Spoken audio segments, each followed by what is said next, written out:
നമസ്കാരം. മന്നത്ത് പത്മനാഭന്റെ ജയന്തി സമ്മേളനം നടക്കുമ്പോൾ നിരവധി രാഷ്ട്രീയ പാർട്ടി നേതാക്കൾ ക്ഷണിക്കപ്പെട്ട അതിഥികളെല്ലാം തന്നെ അവിടേക്ക് എത്തിയിട്ടുണ്ട്. പക്ഷേ ഏറ്റവും കൂടുതൽ വാർത്താ പ്രാധാന്യം നേടുന്നത് ഈ ദിവസം രമേശ് ചെന്നിത്തല NSS ആസ്ഥാനത്ത് എത്തിയത് തന്നെയാണ്.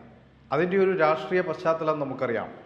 VD സതീശൻ NSSുമായി ഇടഞ്ഞു നിൽക്കുന്ന കോൺഗ്രസിലെ പ്രമുഖനായ നേതാവാണ്. ഇത്തരത്തിൽ ജാതി കോമരങ്ങളുടെ അല്ലെങ്കിൽ ജാതി സമുദായ അംഗങ്ങളുടെ തിണ്ണ നിറങ്ങാൻ പോവരുത് എന്ന തരത്തിൽ അദ്ദേഹം മുമ്പ് ഒരു പ്രസ്താവന പുറപ്പെടുവിക്കുകയും അതിനെതിരെ NSS general secretary G. Sukumaran Nair VD സതീശനെതിരെ രംഗത്ത് വരികയൊക്കെ തന്നെ ചെയ്തിട്ടുണ്ട്. എന്നാൽ അടുത്തിടെ VD സതീശൻ ചില നിലപാട് മാറ്റങ്ങൾ ഇക്കാര്യത്തിൽ എടുത്തിരുന്നെങ്കിൽ പോലും ഇപ്പോഴും NSSും VD സതീശനും തമ്മിലുള്ള പ്രശ്നങ്ങൾ അവസാനിച്ചിട്ടില്ല. അതിനിടയിലാണ് NSS ആസ്ഥാനത്തേക്ക് ജയന്തി സമ്മേളനം ഉദ്ഘാടകനായി മുൻ പ്രതിപക്ഷ നേതാവും മുൻ ആഭ്യന്തര വകുപ്പ് മന്ത്രിയുമായ രമേശ് ചെന്നിത്തലയെ NSS ക്ഷണിക്കുന്നത്. ഇത് അന്ന് തന്നെ വലിയ വാർത്താ പ്രാധാന്യം നേടിയിരുന്നു. ഇന്നവിടെ ചടങ്ങുകൾ പുരോഗമിക്കുകയും ചെയ്തു.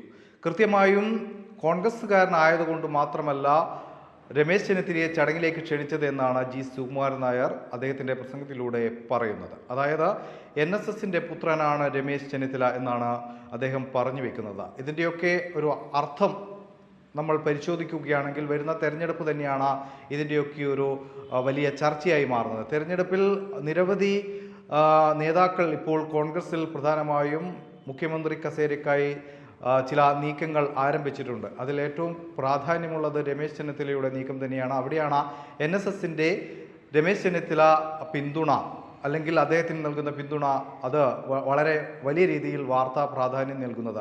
NSSന്റെ പുത്രനാണ് ചെന്നിത്തല എന്ന് പറയുമ്പോൾ NSSന്റെ പൂർണ്ണമായും പിന്തുണ തനിക്കാണ് എന്ന് അദ്ദേഹം പറയാതെ UDFന് മുന്നിൽ അല്ലെങ്കിൽ AICCക്ക് മുന്നിൽ കേരളത്തിലെ കോൺഗ്രസ് മറ്റ് നേതാക്കൾക്ക് മുന്നിൽ വെക്കുകയാണ്.